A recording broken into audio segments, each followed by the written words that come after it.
Good morning friends, আমি প্রদীপ বোস। আমার YouTube channel travel with প্রদীপ বোস চিনসুরে একটা নতুন ভিডিওতে আপনাদের স্বাগত। আজ 7ই জানুয়ারি 2025 মঙ্গলবার। গতকাল আমরা চুচড়ো থেকে মোটরসাইকেল নিয়ে কামারপুকুরে এসেছি। কামারপুকুরের বিভিন্ন দর্শনীয় স্থানগুলো আমরা ঘুরে দেখেছি। রাত্রিরে কামারপুকুরেই আমরা রাত্রিবাস করেছি। আজ সকালে আমরা ঘুম থেকে উঠে ফ্রেশ হয়ে মোটরসাইকেল নিয়ে মন্দিরনগরী বিষ্ণুপুর দর্শন করব বলে বেরিয়ে পড়েছি। বিষ্ণুপুর যাওয়ার পথে বনলতা রিসোর্ট ও জয়পুর জঙ্গল পড়ে। আমরা সেখানটা খানিকটা ঘুরে দেখব এবং ভিডিওর মাধ্যমে আপনাদের সঙ্গে শেয়ার করব। চলুন তাহলে আজকের ভিডিওটা শুরু করি।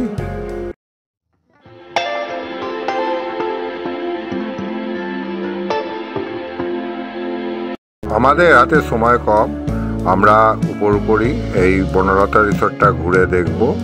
এখানে থাকা খাওয়ার সুবন্দোবস্ত আছে। অনেকে এখানে এসে রাত্রিবাস করেন এবং এই বনলতা রিসোর্ট পুরোটা ঘুরে দেখতে সারাদিনই সময় লেগে যায়। কিন্তু যেহেতু আমরা বিষ্ণুপুর যাব, তাই আমরা কিছুটা সময় এই বনলতা রিসোর্টের ভিতর ঢুকে চারিদিকটা ঘুরে দেখলাম। কতুলপুর থেকে জয়পুর ফরেস্ট ঢোকার আগেই বাঁহাতে এই বনলতা রিসোর্টটা অপূর্ব সুন্দরভাবে সাজানো। চারিদিকের যে ফুল গাছ, আমরা তো ফুল গাছ দেখে আমাদের মাথা ঘুরেই গেছে। আমরা সেই জন্যে চারিদিকটা একটু ফুল গাছগুলো দেখে নিচ্ছি। আর এখন শীতকাল বলে নানা রকম ফুল চারিদিকে এরা লাগিয়েছে, খুব সুন্দর লাগছে। এইখানে যে মাটির বাড়িগুলো রয়েছে সেগুলো মনে হয় মাড হাউস। আর এই দেখুন গাঁদা ফুল, শীতকালের কি সুন্দর গাঁদা ফুল। আর পিছনে এইগুলো মাড হাউস, এইখানেই মনে হয় রাত্রিবাসের ব্যবস্থা হয়। আমরা মোটামুটি যতটা পারছি এই বনলতা রিসোর্ট ঘুরে দেখছি। এখানে দেখুন হলুদ রঙের ফুলকপি আর বেগুনি রঙের ফুলকপি কত হয়ে আছে। আর এইখানে দেখুন কত সুন্দর সুন্দর ফুল, এত সুন্দর এরা ফুল লাগিয়েছে। আমরা অনেকটা সময়ই এই বনলতা রিসোর্টে কাটিয়ে ফেললাম। এই ফুল গাছ দেখতে দেখতে মন আমাদের সত্যি ভরে গেল। এইটা থাকার জায়গা মাড হাউস। আর দেখুন কি সুন্দর অপূর্ব ফুল। আর এইটা দেখুন হাঁসের দল লাইন দিয়ে আসছে। এগুলো কিন্তু সব সাদা রাজহাঁস, ভীষণ সুন্দর লাগছে। এছাড়াও এখানে ইমু পাখি রয়েছে, আমরা দূর থেকে সেটাও দেখেছি। মনে হচ্ছে এরা এবারে জলে নামবে। আমাদের তো খুব ভালো লাগলো। আমি আপনাদেরও দেখাবার চেষ্টা করছি, দেখুন আপনাদেরও খুব ভালো লাগবে। তবে এই বনলতা রিসোর্ট আলাদাভাবে এসে একদিন থাকতে হবে, তাহলে পুরো বনলতা রিসোর্টটাকে উপভোগ করা যাবে। খুব সুন্দরভাবে সাজানো রয়েছে। এইগুলো দেখুন রাস্তার ধারে, এগুলো কি লেটুস পাতার না কি বলে আমি ঠিক জানি না। আপনারা জানলে অবশ্যই কমেন্টস করে জানাবেন। আর গাঁদা গাছ দেখে তো মন ভরে গেল, কত বড় বড় গাঁদা গাছগুলো। আর প্রত্যেকটি গাঁদা গাছে কয়েক হাজার মনে হয় ফুল ফুটে আছে।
ভেতরে একটা সুন্দর সাজানো ঘোড়ার গাড়িও রয়েছে, এক্কা গাড়ি। অনেকে দেখলাম এই এক্কা গাড়ি করে ঘুরে বেড়াচ্ছে। আমরা এবার এখান থেকে বেরিয়ে যাব বিষ্ণুপুরের উদ্দেশ্যে। বনলতা রিসর্ট থেকে বেরিয়েই জঙ্গল শুরু হয়ে গেল, জয়পুরের জঙ্গল। দুধারে জঙ্গল, মাঝখান দিয়ে কালো পিচের রাস্তা চলে গেছে। আমরা সেই জঙ্গলে একটু দাঁড়ালাম। আমার কোনো মোটো ব্লগিং সেট আপ নেই, আমার স্ত্রী পিছন থেকে ক্যামেরা ধরবে আর আমি এই জঙ্গলের ছবি তুলব। চলুন তাহলে আমরা জয়পুর জঙ্গলটা উপভোগ করতে করতে আস্তে আস্তে যাই। শাল, সেগুন, গরান, পলাশ, শিমুল, কত রকমের এইখানে গাছ আছে, আমি তা বলে বোঝাতে পারবো না। আর এইসব গাছ সম্বন্ধে আমার কোনো জ্ঞানও নেই। রাস্তার মাঝে অনেকগুলো স্পিড ব্রেকার রয়েছে, সেই জন্যে আস্তেও করতে হচ্ছে। তবে এই দুধারে ঘন জঙ্গল আর মাঝখান দিয়ে কালো পিচের রাস্তার উপর দিয়ে গাড়ি চালাতে একটা অদ্ভুত অনুভূতি হচ্ছে, আমি সেটা ভাষায় হয়তো বোঝাতে পারবো না। এখানে একটা বোর্ড দেখে আমি দাঁড়িয়ে গেলাম, এখান দিয়ে হরিণ পারাপার করে, তাই গাড়ি আস্তে চালাচ্ছে বলছে, বসলো। জায়গাটা অপূর্ব সুন্দর। আমরা এখানে একটু দাঁড়ালাম আর চারিদিকটা আমরা ঘুরে একটু দেখছি। যে যা সেলফি তুলে নিচ্ছে, আমার বউও ক্যামেরা নিয়ে ছবি তুলতে ব্যস্ত। আমার বউ আর আমার বন্ধু আর বন্ধু স্ত্রী ওরা একটু জঙ্গলের ভেতরে ঢুকলো, আমি আর ঢুকলাম না। আমি এই রাস্তার ধারে দাঁড়িয়েই ওয়েট করছি। খুব সুন্দর এই জায়গাটা, আর রাস্তাটা দেখুন কি সুন্দর। আর এই দেখুন ফরেস্টটা কীরকম ডিপ ফরেস্ট, ওই ওরা যাচ্ছে ভেতরে ঢুকছে, আমি এখানে দাঁড়িয়েই ওদের জন্য অপেক্ষা করছি। কিন্তু এখানে অদ্ভুত সুন্দর, শান্ত, একেবারে নিরিবিলি পরিবেশ। এই আমার বাইক, আমি এইবারে ওই বাইক নিয়ে আমি এই সফরটা পুরো করছি। খালি গাড়িগুলো হুস হুস করে বেরিয়ে যাচ্ছে হাই স্পিডে, আর আমি হঠাৎ দেখলাম এখানে একটা শিয়াল মরে পড়ে আছে, মনে হয় কোনো গাড়িতে ধাক্কা মেরেছে। আহা বেচারা, খুব খারাপ লাগলো। রাস্তার ধারে একটা বড় শিয়াল পড়ে আছে, খুবই খারাপ, কিছু করারও নেই। আমরা এইসব দেখতে দেখতে আবার বিষ্ণুপুরের দিকে এগিয়ে যাচ্ছি। আর আমি এই প্রথমবার আমার বাইক নিয়ে আমি এই বিষ্ণুপুর যাচ্ছি, জয়পুর ফরেস্টের ভেতর দিয়ে। এবার নিয়ে আমার 3 বার এই জয়পুর ফরেস্ট আসা হলো। আমি প্রথমবার 1990 সালে এই জয়পুর ফরেস্টের ভেতর দিয়ে বাসে করে গেছিলাম, আমি বিষ্ণুপুর বেড়াতে গেছিলাম। আর তারপর 2000 সালে 10 বছর পরে আবার আমি এই বিষ্ণুপুর থেকে লরিতে চেপে কতুলপুর গেছিলাম। আর এই প্রথম আমার বাইক নিয়ে এই জয়পুর ফরেস্টে আসা, খুব ভালো লাগছে। চলুন তাহলে এই সব দৃশ্য দেখতে দেখতে আমরা এগিয়ে যাই। এই জয়পুর জঙ্গলের ভেতরে দ্বিতীয় বিশ্বযুদ্ধের সময় ইংরেজরা একটা যুদ্ধবিমান ওঠানামার জন্য এয়ারপোর্টও বানিয়েছিল, সেটাও অনেকে দেখতে যায়। কিন্তু আজকে যেহেতু আমাদের সময় নেই, তাই আমরা সেটা দেখতে পারছি না। আমরা সোজা বেরিয়ে যাচ্ছি। এই একটু এগিয়ে বাঁ দিকে একটা খালের পাড় দিয়ে গেলেই সেই ইংরেজদের তৈরি এয়ারফিল্ডটা দেখা যায়। অনেকেই সেই এয়ারফিল্ড ঘুরে দেখেন, বেশ ভালো লাগে। তবে আমরা যত তাড়াতাড়ি বিষ্ণুপুর পৌঁছতে পারবো আমাদের ততই মঙ্গল, কারণ রাত্রিরে আমরা বিষ্ণুপুরে থাকবো না। আমরা সমস্ত মন্দিরগুলো দর্শন করে আবার আমরা কামারপুকুরেই ফিরে আসবো, কারণ আমরা কামারপুকুরে 2 দিনের জন্যই হোটেল ভাড়া করেছি। এখানে হোটেল ভাড়াটা অনেক কম। আর যেহেতু কালকে আমরা জয়রামবাটি ভ্রমণ করব, সেই জন্যে আমরা রাত্রিরে মানে সন্ধেবেলাতেই কামারপুকুর ফিরে চলে আসব, রাত্রিরে কামারপুকুরেই থাকবো। চলুন তাহলে আমরা দুধারের দৃশ্য দেখতে দেখতে বিষ্ণুপুরের দিকে এগিয়ে যাই। খুব অপূর্ব সুন্দর রাস্তাটা, খুব ভালো লাগছে।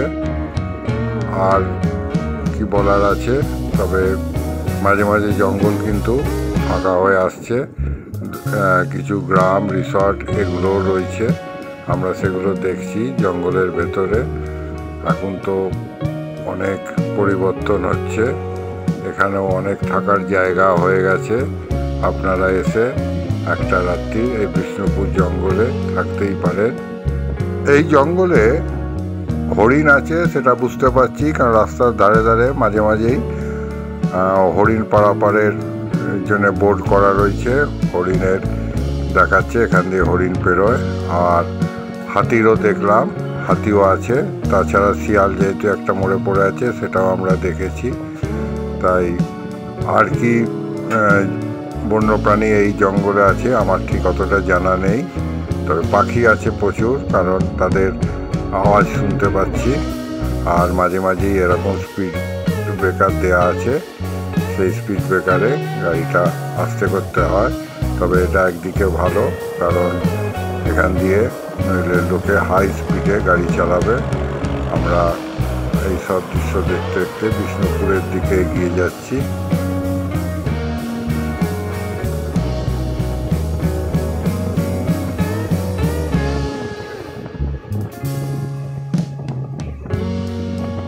এই ডান দিকেও একটা রিসর্ট রয়েছে, এটা বনশ্রী রিসর্ট। আমরা আগে বনলতা দেখেছি, এটা বনশ্রী, এখানেও রাত্রিবাস করা যায়, আমরা সেটাও দেখে নিলাম। এই জঙ্গলের ভেতরে অনেকগুলো রিসর্টই চোখে পড়ল। এখন মানুষ এখানে এসে জঙ্গলে একটা রাত্রির কাটাতে পারে, জঙ্গলের শোভা নিতে পারে। এটা কিন্তু একদিকে ব্যবস্থাটা ভালো।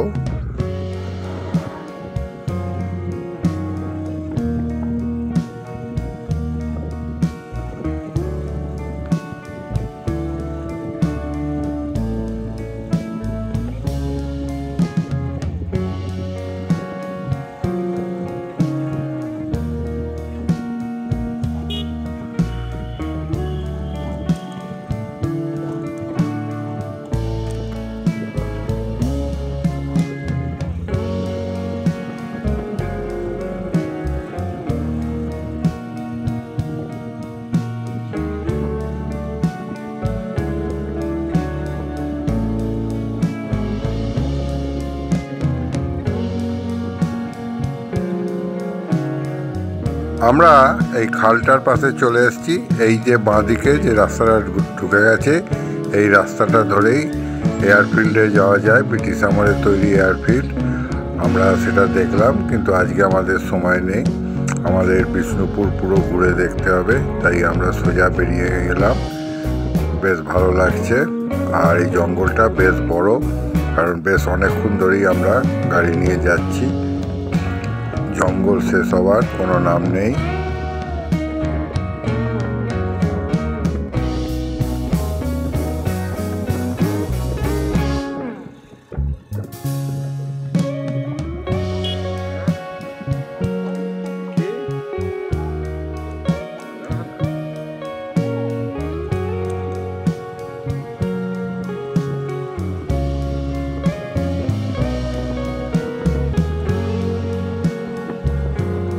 হঠাৎ করে এই জায়গার জঙ্গলটা ভীষণ গভীর হয়ে এলো। দুধারে একদম ঘন জঙ্গল, কিছুই দেখা যাচ্ছে না বেশি দূর অবধি। আর গাছগুলো একেবারে যেন রাস্তার উপরে চলে আসছে। বেশ এখানটা কিন্তু বেশ গা ছমছম করা পরিবেশ। এই দিনের বেলাতেও, সকালবেলাতে একটু ভয় ভয় লাগছে মনে হচ্ছে, যদি হাতি ফাতি বেরিয়ে আসে। একটা অদ্ভুত অনুভূতি, আপনাদের ভাষায় বোঝাতে পারবো না আমার কি ফিলিংস হচ্ছে এখন। তবে প্রচুর গাড়ি যাচ্ছে, এটা একটা নিশ্চিত। আবার দেখুন এইখানটা আবার ফাঁকা হয়ে এলো।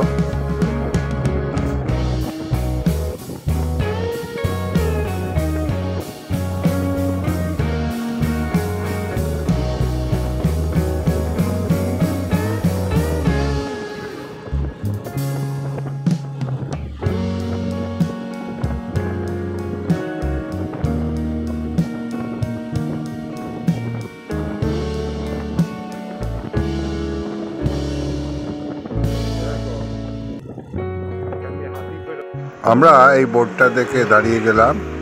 এইখানে হাতি পেরোনোর একটা বোর্ড রয়েছে। দেখুন কীরকম জঙ্গলটা। এই বোর্ডটা এইখানে লাগানো রয়েছে। এইখান দিয়েই নাকি হাতি পেরোয়। একটা অদ্ভুত ফিলিংস হচ্ছে। জঙ্গলের কোন দিক দিয়ে হাতি বেরোবে বোঝা যাচ্ছে না। আবার আমরা বিষ্ণুপুরের দিকে যাচ্ছি। জঙ্গলটা সত্যি অপূর্ব সুন্দর। আমার আর একদিকে আসা হবে কিনা আমি জানি না, তবে যদি আসি অবশ্যই এই জয়পুর জঙ্গলে আর একটু বেশি সময় আমি কাটাতে চাই। আজকে তো তারা আছে। দেখুন এখানেও একটা বোর্ড রয়েছে। এই রাস্তার মাঝে মাঝেই কিন্তু এই বোর্ডগুলো চোখে পড়ছে। হরিণ, হাতি পেরোনোর খুব ভালো লাগলো। চলুন তাহলে এইসব দেখতে দেখতে আবার আমরা বিষ্ণুপুরের দিকে এগিয়ে যাই।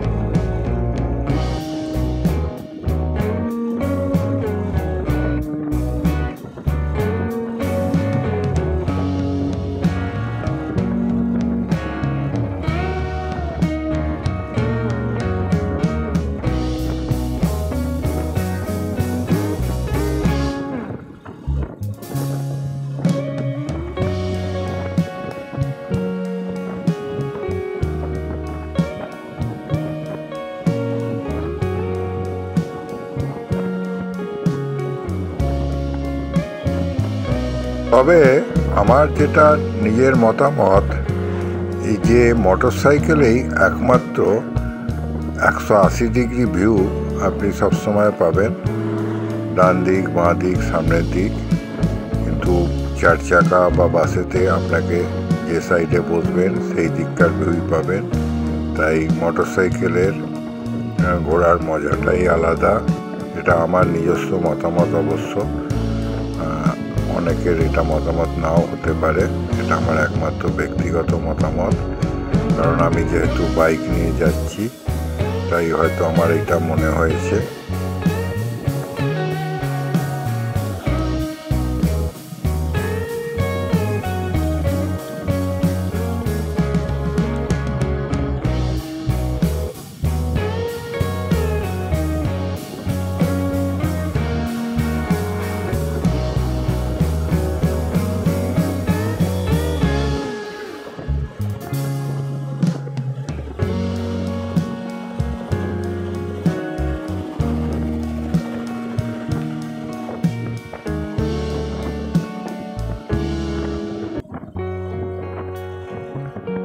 এবারে জঙ্গল হালকা হয়ে আসছে। আমরা এবার জঙ্গল থেকে মনে হয় বেরিয়ে যাব। হ্যাঁ, এইবারেই দেখুন চাষের ক্ষেত শুরু হয়ে গেছে। আমাদের একটা অদ্ভুত আনন্দ আজকে আমি পেলাম। আমার জীবনের একটা সেরা মুহূর্ত বা সেরা স্মৃতি আপনাদের সঙ্গে শেয়ার করতে পারলাম। আমরা বিষ্ণুপুর গেটের সামনে পৌঁছে গেছি। আমি ভিডিওটা এখানেই শেষ করছি। এরপর আবার দেখা হবে বিষ্ণুপুর ভ্রমণ ভিডিওতে। আমরা এরপরে পুরো বিষ্ণুপুরটা ঘুরে দেখব। ভিডিওটা শেষ করলাম। ভালো থাকবেন, সুস্থ থাকবেন।